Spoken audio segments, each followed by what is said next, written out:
여러분, 상상조차 어려운 숫자 8경원이라는 천문학적인 금액이 한 국가의 근간을 뒤흔들 수 있다는 사실을 알고 계셨습니까? 지금 중국은 바로 이 거대한 삐더미 아래에서 서서히 그리고 조용히 침몰하고 있는 중이죠. 시진핑 주석의 강력한 철권 통치가 시작된 이후 중국 경제는 걷잡을 수 없는 부채의 늪으로 깊숙이 빠져들었고 그 결과는 시진핑 체제의 존립마저 위협하는 심각한 경고음으로 울려 퍼지고 있습니다. 과연 중국은 이 거대한 부채 폭탄을 성공적으로 감당해낼 수 있을까요? 오늘 이 이야기가 끝날 무렵이면 여러분은 중국 경제의 충격적인 민낯과 시진핑 주석이 직면한 전례 없는 위기를 생생하게 마주하게 되실 겁니다. 이 거대한 경제 드라마의 전말을 함께 파헤쳐 보시려면 지금 바로 구독과 좋아요를 눌러주시는 것 잊지 마세요. 자, 그럼 먼저 이 8경원이라는 숫자의 실체부터 자세히 들여다볼까요? 이 금액은 대략 800조 위안에 달하는 규모로 전 세계가 상상하기 어려운 수준의 빚이라고 할 수 있습니다. 이 막대한 부채는 크게 세 가지 부문에서 쌓여왔다고 볼 수 있는데요. 첫째는 각 지방정부들이 무분별하게 일으킨 빚입니다. 이들은 중앙정부의 승인 없이도 자체적으로 투자회사를 설립해 막대한 자금을 빌려왔죠. 이 자금은 주로 대규모 인프라 건설이나 부동산 개발에 투입되었으며 화려한 고층 빌딩과 텅 빈 유령 도시들이 바로 이러한 투자 열풍의 결과물인 경우가 참 많습니다. 둘째는 바로 부동산 기업들이 쌓아 올린 부채입니다. 중국 경제 성장의 한 축이었던 부동산 시장은 지난 수십 년간 광범위한 투자와 투기를 유인해왔습니다.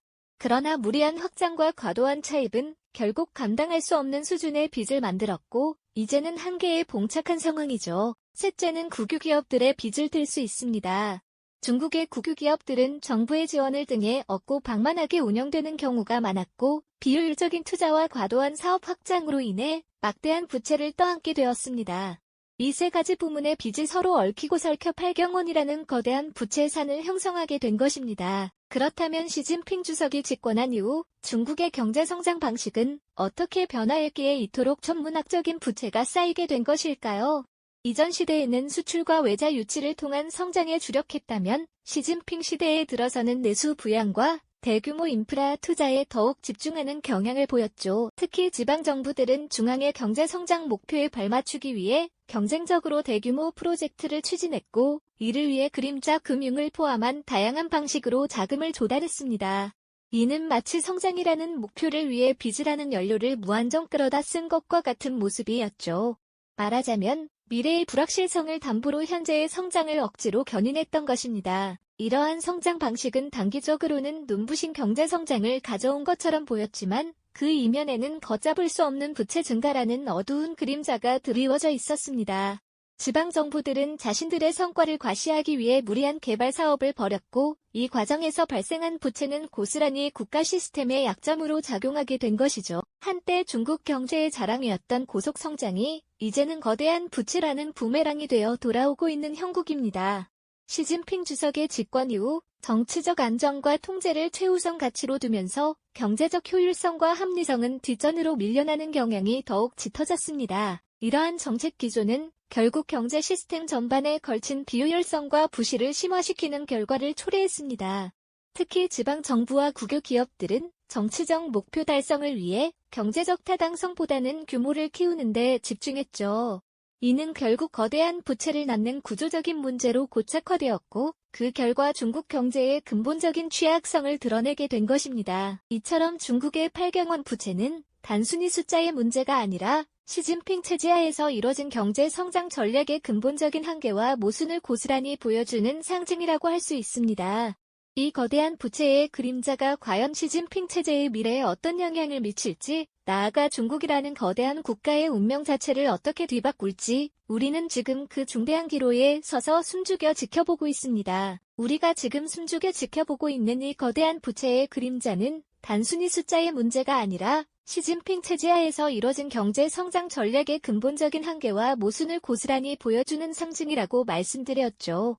그렇다면 이 8경원이라는 상상하기 힘든 숫자가 과연 무엇으로 구성되어 있고 어떻게 지금의 중국을 빚더미 아래로 끌고 들어갔는지 그 실체를 자세히 들여다볼까요? 중국 부채의 핵심에는 세 가지 큰 덩어리가 존재합니다. 첫째는 지방정부의 빚, 둘째는 부동산 기업들의 빚, 그리고 셋째는 국유기업들의 빚이죠. 시진핑 주석이 집권한 이후 중국은 경제 성장 방식을 크게 전환했습니다. 과거처럼 무작정 규모를 키우는 방식보다는 정치적 안정과 국가 통제를 최우선 가치로 두면서 경제적 효율성은 뒷전으로 밀려나는 경향이 짙어진 것입니다. 이러한 정책 기조는 결국 경제 시스템 전반에 걸쳐 비효율성과 부실을 심화시키는 결과를 초래했습니다. 특히 지방 정부와 국有기업들은 정치적 목표 달성을 위해 경제적 타당성보다는 외형적인 규모를 키우는 데 집중했죠. 마치 텅 빈 유령 도시의 고층 빌딩들이 화려하게 솟아있지만 그 아래에는 엄청난 빛 서류 더미가 쌓여 있는 것처럼 말입니다. 이는 결국 거대한 부채를 낳는 구조적인 문제로 고착화되었고 그 결과 중국 경제의 근본적인 취약성을 여실히 드러내게 된 것입니다. 이러한 부채 위기의 불씨를 더욱 키운 것은 바로 중국 부동산 시장의 과열과 그 뒤에 숨겨진 그림자 금융의 위협입니다. 중국의 부동산 시장은 한때 끝없이 오를 것만 같은 환상에 사로잡혀 있었죠.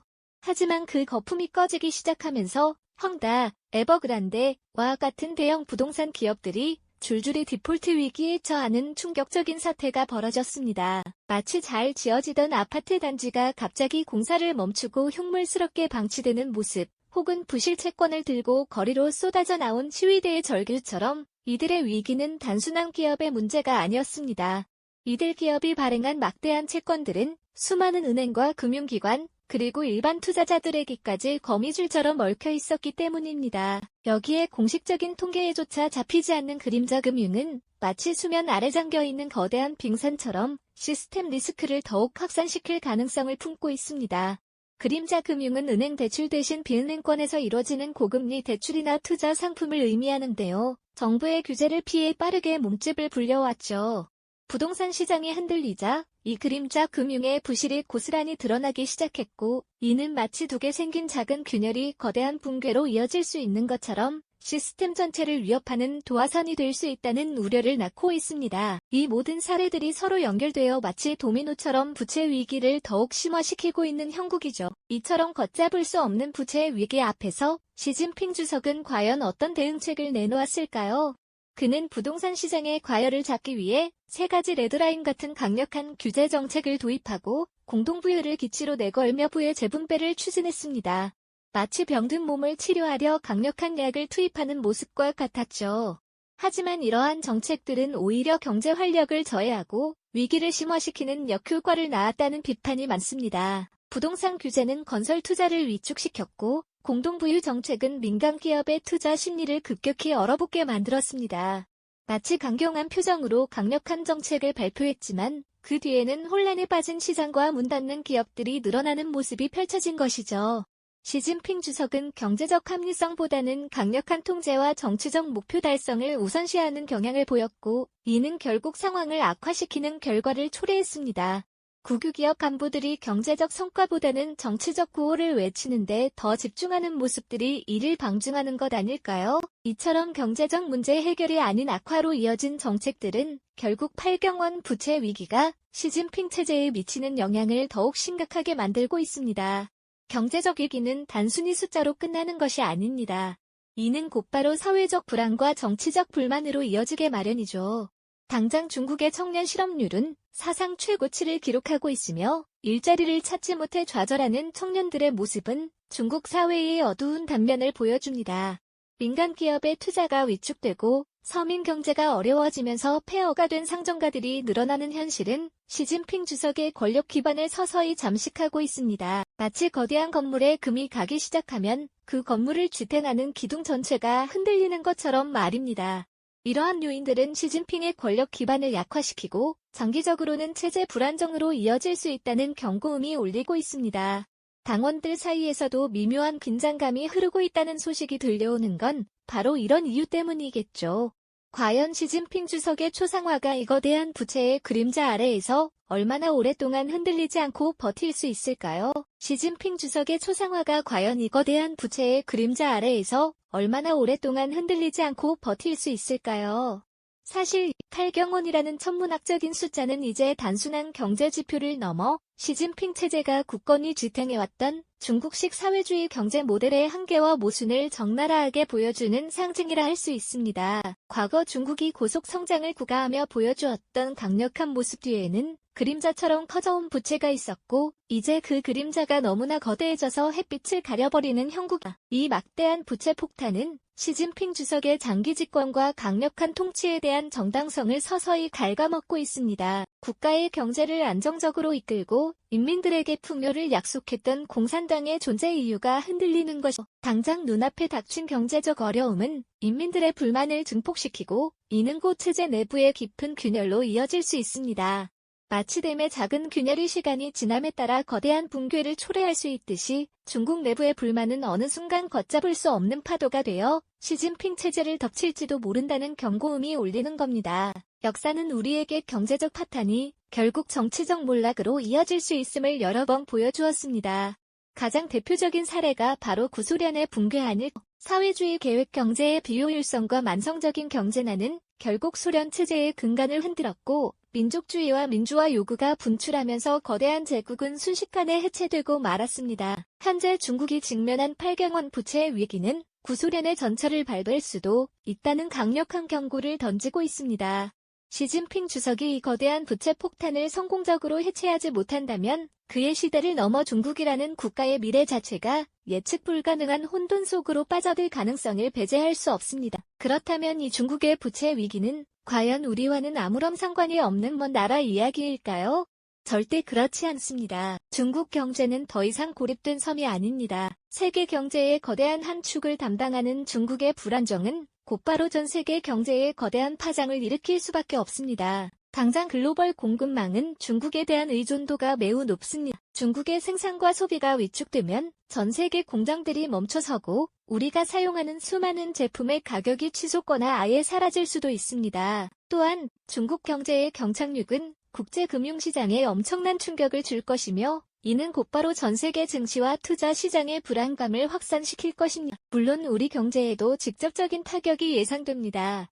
중국은 여전히 우리에게 가장 큰 교역 대상국 중 하나인 만큼 그 영향은 피할 수 없겠죠. 중국 경제가 휘청이면 중국으로 수출되는 우리 기업들의 실적이 악화되고 이는 곧 국내 일자리 감소와 투자 위축으로 이어질 수 있습니다. 마치 거대한 용이 기침을 하면 작은 나라들은 감기에 걸린다는 속담처럼 중국이라는 거대한 경제 주체의 불안정은 우리에게도 피할 수 없는 현실적인 위협으로 다가올 수밖에 없는 것이죠. 단순히 경제적인 측면뿐만이 아닙니다. 시진핑 체제의 미래는 곧 동아시아의 지정학적 안정과도 직접적으로 연결되어 있다는 점을 기억해야 합니다. 중국 내부의 혼란은 주변국과의 관계에도 영향을 미칠 수 있으며 이는 곧 우리 안보에도 중대한 영향을 미칠 수 있다는 점을 간과해서는 안 될 것입니다. 우리는 이 거대한 변화의 흐름을 그저 바라만 볼 것이 아니라 예의주시하며 현명하게 대응할 준비를 해야 합니다. 8경원이라는 숫자가 던지는 경고음은 여전히 유효합니다. 이 부채 폭탄은 중국이라는 거대한 국가가 겉으로는 강성해 보이지만 내부적으로는 골마터지기 직전의 위태로운 상황에 처해 있다는 충격적인 현실을 우리에게 보여주고 있습니다. 시진핑 주석은 과연 이 폭탄을 성공적으로 해체하고 그의 체제를 유지할 수 있을까요? 아니면 이 빚더미 아래에서 그의 시대가 막을 내리게 될까요? 역사는 언제나 가장 예상치 못한 방식으로 전개되어 왔습니다. 우리는 지금 한 거대한 제국의 미래를 가늠하는 중대한 기로에 서 있는지도 모릅니다. 이 영상이 도움이 되셨다면 좋아요와 구독 부탁드립니다. 여러분의 응원이 제게 큰 힘이 됩니다. 다음 영상에서도 더 유용한 정보를 공유하겠습니다. 감사합니다.